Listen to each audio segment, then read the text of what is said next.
Okay, so imagine this. You're at the altar, about to say I do to the most amazing person you've ever met. Years of planning, the perfect dress, the dream venue, all of it culminating in this moment. You lock eyes with your soon-to-be spouse, heart overflowing with love, and then you see her. Standing at the back of the church, an unwelcome ghost from the past. Your ex. The one who years ago sabotaged your dreams and vanished from your life. And she's not just there to watch, she's there to destroy everything. That's exactly what happened to me. This isn't just a tale of heartbreak. It's a story about how one person's toxic ambition can have ripple effects for years, shattering trust and turning your life upside down. My name is Eric, and this is the story of how my past came back to haunt me on the happiest day of my life. Let me take you back to where it all began. I was 18, head over heels for this girl, Sarah. We were inseparable, making grand plans for the future, including going to the same university. We were both accepted to our dream school, ready to take on the world together. But Sarah, well, let's just say she had a knack for getting what she wanted, no matter the cost. She convinced me, with a performance worthy of an Oscar, that we should go to different universities. She claimed it would make us stronger, test our love, blah, blah, blah. Naive and blinded by love, I fell for it. I gave up my spot, chose another university, and watched as she gleefully packed her bags for our dream school. Alone. This story is a roller coaster. It's about betrayal, the long shadow of manipulation, and how sometimes happiness is a battle won against incredible odds. It's about the unexpected places we find strength and the journey to understand that love shouldn't leave you broken. So, buckle up, because this is one wild ride you won't see coming. It started subtly. Little comments here and there about how much she needed to go to this specific university, how it was her dream since she was a kid, how it would make or break her future. Classic guilt trip tactics, right? But I was young and in love, so I brushed it off. Then came the research. She'd show me articles about couples who went to different schools and ended up breaking up. See, she'd say, with a worried frown, distance tears people apart. She even found some obscure study claiming that couples who attend separate universities have a higher chance of infidelity. Looking back, it's laughable, but at the time, it planted seeds of doubt in my mind. The real kicker was the waterworks. One night, I found her crying in her room. "What's wrong?" I asked, instantly worried. Through choked sobs, she confessed that she was terrified of losing me, that going to different schools would be too much for our relationship to handle.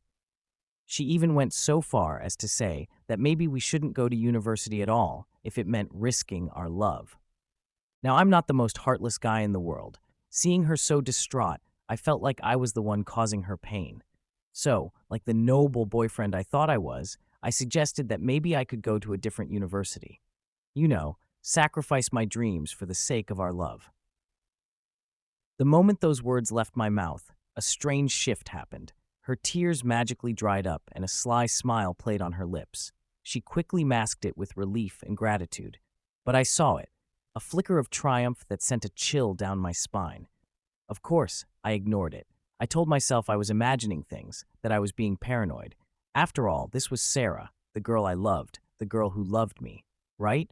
Wrong. She went into overdrive, showering me with affection and praise. "You're the best boyfriend ever," she'd gush. "I'm so lucky to have you." It was a love-bombing campaign designed to make me forget I'd just thrown away my future. And it worked. I convinced myself that I was making a grand gesture of love, that our relationship was worth the sacrifice. But deep down, a nagging feeling of unease lingered, a sense that I'd been played. The aftermath of that decision was messy, to say the least. I ended up at a university I didn't even like, studying a course that didn't interest me. Meanwhile, Sarah was living her best life at our dream school, posting pictures on social media with new friends, going to parties, and basically rubbing it in my face. The resentment started to build. Every time we talked, I felt this bitterness creeping in. Our conversations became strained, filled with forced pleasantries and underlying tension. It was clear that the distance, both physical and emotional, was taking its toll. Then one day, she dropped the bomb. Over a crackling phone line, she casually announced that she'd met someone else. "He's just so much more mature than you," she said, twisting the knife. He gets me, you know? No, Sarah, I didn't know. And frankly, I didn't want to. That was it, the final straw. I hung up the phone, a wave of anger and hurt washing over me. I felt like an idiot, a pawn in her twisted game. She'd used me, discarded me, and moved on without a second thought. But you know what? In a strange way, I was also relieved. Free.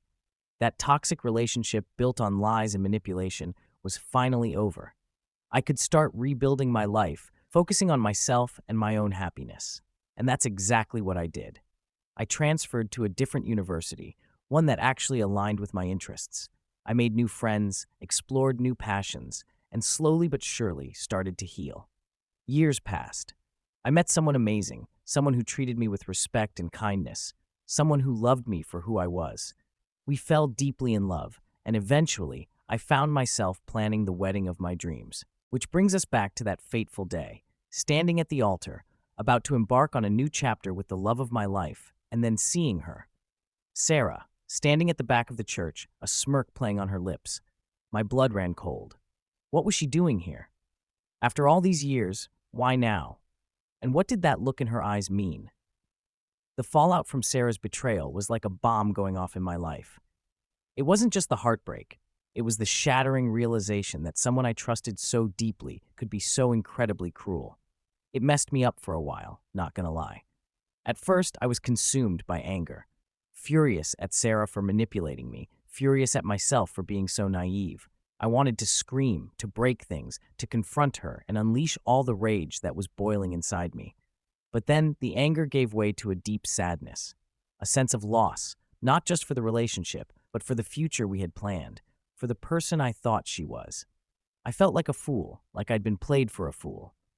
I remember spending weeks in a haze of despair. I isolated myself from friends, skipped classes, and barely touched my food. My grades plummeted, and my once vibrant social life dwindled to nothing. I was a walking ghost, haunted by the ghost of a relationship built on lies. One night, I hit rock bottom. I found myself sitting on the floor of my dorm room, surrounded by empty pizza boxes and crumpled tissues, staring blankly at the wall. It was like I was trapped in a dark tunnel with no light at the end. But then something clicked. A voice inside me whispered, "This is not your fault. You deserve better than this." It was a small voice, barely audible, but it was enough. Enough to spark a flicker of defiance within me. Enough to remind me that I wasn't defined by Sarah's actions, that I had the power to choose my own path. I decided to confront her, not to unleash my anger, but to reclaim my power. I called her and with a surprisingly steady voice told her exactly how I felt. I called out her manipulation, her lies, her utter disregard for my feelings. She, of course, tried to deny everything, to play the victim, to turn the tables on me. But I wasn't falling for it anymore. I saw her for who she truly was, a master manipulator, an expert at twisting reality to fit her own narrative. That conversation, though painful, was incredibly liberating. It was the closure I needed to finally move on. It allowed me to release the anger and resentment that had been poisoning me from the inside. But the scars remained. Sarah's betrayal left a deep imprint on me, shaping my view of relationships and trust. I became more guarded, more cautious, more hesitant to open myself up to others.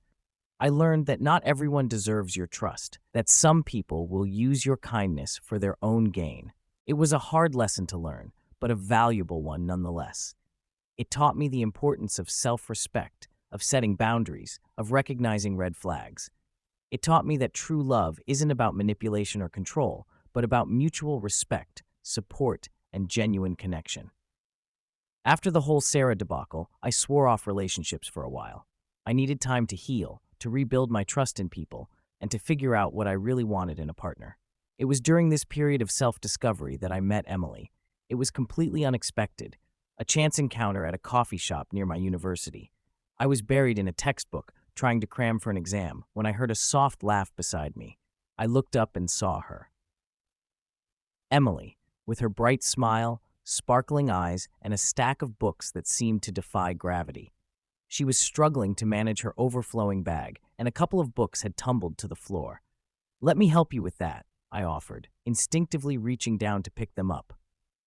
"Oh, thank you," she said, her smile widening. "I'm such a klutz sometimes." We started chatting, and I quickly realized that Emily was unlike anyone I'd ever met. She was genuine, kind, and had this infectious energy that lit up the room. We talked for hours that day, about everything and nothing, and I felt a connection I hadn't experienced in years. What drew me to Emily? Everything. Her intelligence, her humor, her passion for life. But most importantly, her authenticity. With Emily, there were no games, no manipulation, no hidden agendas. What you saw was what you got. Our relationship blossomed organically. It was easy, comfortable, and built on a foundation of mutual respect and trust. There were no dramatic outbursts, no guilt trips, no constant need for reassurance. Just two people enjoying each other's company, supporting each other's dreams, and growing together. The contrast with Sarah was stark. Where Sarah was manipulative and controlling, Emily was supportive and empowering. Where Sarah thrived on drama and chaos, Emily brought peace and stability. Where Sarah was obsessed with possessing me, Emily celebrated my independence. With Emily, I learned what healthy love truly meant. It wasn't about ownership or control, but about partnership and mutual growth. It was about celebrating each other's strengths, supporting each other's weaknesses, and navigating life's challenges together. Emily taught me that love shouldn't leave you feeling drained or broken. It should uplift you, inspire you, and make you a better version of yourself. And that's exactly what she did. The morning of my wedding was a blur of excitement and nervous energy. Everything was perfect. The venue, a charming countryside chapel bathed in sunlight, looked like something out of a fairy tale. Emily, radiant in her wedding dress, took my breath away. Surrounded by loved ones, I felt a sense of joy and contentment I never thought possible. The ceremony was beautiful. As I stood at the altar, watching Emily walk down the aisle, tears welled up in my eyes. This was it. The moment I'd been dreaming of, the culmination of years of healing and growth. I was finally marrying the woman of my dreams, leaving the shadows of the past behind. The vows were exchanged, the rings were placed, and the officiant pronounced us husband and wife. We sealed our love with a kiss, the cheers and applause of our guests washing over us. It was pure bliss. We moved to the reception, a lively celebration filled with laughter, dancing, and heartfelt toasts. I felt like I was floating on cloud nine, completely immersed in the magic of the day. Then it happened. During a lull in the music, as I was chatting with a group of friends, I felt a tap on my shoulder. I turned around, expecting to see a familiar face, another well-wisher. But instead, my eyes met hers, Sarah. Time seemed to freeze. My heart pounded in my chest, and a wave of nausea washed over me. It couldn't be. After all these years, why was she here? Her face was a mask of cold determination, her eyes fixed on me with an intensity that sent shivers down my spine. She was dressed in a sleek black dress, a stark contrast to the joyous atmosphere surrounding us. She looked out of place, like a creature of darkness intruding on a celebration of light. My mind raced. What was she doing here? Was she here to apologize, to cause a scene, to try and win me back? No, that couldn't be it. The look in her eyes told a different story. It was a look of resentment, of malice, of someone who felt wronged. Fear gripped me. Fear for Emily, fear for our happiness, fear that the past I had worked so hard to overcome was about to rear its ugly head and shatter everything. Seeing Sarah standing there, a ghost from my past materializing on my wedding day, sent a jolt of panic through me. But I couldn't let her see that. I took a deep breath, plastered a neutral expression on my face, and excused myself from my friends. Sarah, I acknowledged, my voice carefully controlled. What are you doing here? We need to talk, she said, her voice low and urgent. She glanced around at the celebrating guests, her expression a mix of disdain and envy. I think you've made your point by showing up, I replied, keeping my voice even. If you're here to offer congratulations, you can leave them with someone else. Congratulations, she scoffed. You think you deserve to be happy after what you did to me? Her words hit me like a punch to the gut. What I did to you? I repeated incredulously. Sarah, you were the one who— Don't play innocent, she interrupted, her voice rising. You broke my heart. You abandoned me. You chose her over me. It was like being transported back in time, facing the same manipulative tactics she'd used years ago. But this time, I wasn't falling for it. Sarah, I said firmly, that was years ago. We both moved on. You have no right to show up here and disrupt my wedding. Oh, I have every right. she hissed, her eyes blazing with anger. You ruined my life. I lost my scholarship, I dropped out of university, and I've been struggling ever since. And you're living the dream, marrying this princess. Her words dripped with venom, and I felt a surge of anger, but I knew I had to stay calm. Losing my temper would only give her the satisfaction she craved. Sarah, I'm sorry things didn't work out for you, I said, trying to maintain my composure. But that's not my fault. You made your choices, and I made mine. You think you can just walk away and forget about me? She snarled. You think you can erase the past? I'm not erasing the past, I replied. I'm learning from it, and I'm choosing to build a future with someone who loves and respects me. Her face contorted with rage. You'll regret this, she spat. I'll make sure you regret this. Before I could respond, a hand touched my arm. I turned to see Emily standing beside me, her eyes filled with concern. Is everything all right? She asked, her voice soft but firm. I took her hand, intertwining our fingers. It's fine, honey, I reassured her. Just an old acquaintance. I turned back to Sarah, my voice now laced with steel. This conversation is over. I suggest you leave before I call security. Sarah glared at us, her face a mixture of fury and defeat. She opened her mouth to speak, but then seemed to think better of it. With a final venomous look, she turned and stalked away, disappearing into the crowd. With Sarah's venomous parting words echoing in my ears, I tried to return to the celebration, to pretend that the encounter hadn't shaken me to my core. But it was impossible. The joy of the day had been tainted, replaced by a gnawing anxiety. Emily, sensing my unease, gently steered me away from the crowd. We found a quiet corner in the garden, away from the music and chatter. What was that about? She asked, her voice laced with concern. I hesitated, debating whether to tell her the whole truth, but I knew I couldn't keep it from her. Emily deserved honesty, especially after what we'd been through. So, I told her everything. About Sarah's manipulation, her betrayal, and her threats. As I spoke, I felt a weight lifting off my shoulders, replaced by a wave of gratitude for Emily's unwavering support. I'm so sorry you had to deal with that, she said, her eyes filled with empathy. But don't let her ruin our day.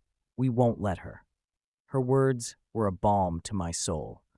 With Emily by my side, I felt a renewed sense of strength and determination. We wouldn't let Sarah's bitterness poison our happiness. We returned to the reception, determined to enjoy the rest of our day. But as the evening progressed, a sense of unease lingered. I couldn't shake the feeling that Sarah wasn't done, that she had something else planned. And I was right. Just as we were about to cut the cake, a hush fell over the room. All eyes turned towards the entrance, where a figure stood silhouetted against the setting sun. It was Sarah, but this time she wasn't alone. Beside her stood a man, his face contorted in anger. He held a stack of papers in his hand, waving them in the air. He marched towards us, his voice booming across the silent room. "Stop the wedding," he shouted. "This man is a fraud. He's already married." The guests gasped, murmurs rippling through the crowd. My blood ran cold. What was happening? The man reached us, thrusting the papers into my face. "These are divorce papers," he snarled. "Signed by you and Sarah. You never finalized your divorce." My mind reeled. Divorce papers? I'd never signed any divorce papers. This was a trap, a carefully orchestrated scheme to destroy my wedding. But before I could defend myself, Emily stepped forward. With a calm confidence that belied the chaos of the situation, she addressed the man. "I'm a lawyer," she announced, her voice clear and authoritative, "and those papers are forgeries." A collective gasp arose from the crowd. The man sputtered, his face turning pale. He tried to protest, but Emily silenced him with a single look. "I've already contacted the authorities," she continued, her voice unwavering. "They'll be here shortly to deal with this disturbance." The man, realizing his scheme had been exposed, turned and fled, Sarah trailing behind him like a whipped dog. The guests erupted in applause, their cheers echoing through the room. The crisis had been averted, thanks to Emily's quick thinking and legal expertise. The tension dissipated, replaced by a wave of relief and admiration for my incredible wife. The aftermath of Sarah's failed attempt to sabotage our wedding was a mix of emotions. Relief, of course, that her scheme had been exposed and our day saved. Anger that she would go to such lengths to try and hurt us. And a touch of sadness that someone could be so consumed by bitterness and resentment Emily and I decided not to press charges against Sarah and her accomplice. We felt that further legal action would only prolong the drama and prevent us from moving on. We simply wanted to put the whole ordeal behind us and focus on building our new life together. However, the incident did have consequences for Sarah. The forged documents and the public scene at our wedding exposed her true character to everyone who knew her. She lost friends, damaged her reputation, and faced professional repercussions. It was a harsh lesson, but perhaps a necessary one for her to finally confront her own demons. As for Emily and me, the experience brought us even closer. We faced the challenge together, supporting each other through the chaos and emerging stronger than ever. It solidified our bond, proving that our love could withstand even the most unexpected storms. The whole ordeal taught me a lot about myself, about love, and about forgiveness. I learned that true strength lies not in avoiding pain, but in facing it head-on and emerging stronger on the other side. I learned that love isn't about possession or control, but about mutual respect, trust, and unwavering support. And perhaps most importantly, I learned the power of forgiveness. While I may never forget what Sarah did, I choose not to let her actions define me or my happiness. I choose to forgive her, not for her sake, but for my own. Forgiveness isn't about condoning bad behavior. It's about releasing the burden of anger and resentment and allowing myself to move on. My wedding day, despite the unexpected drama, remains a cherished memory. It was a celebration of love, resilience, and the triumph of good over evil. It was the day I married the woman of my dreams, and the day I finally closed the chapter on a painful past.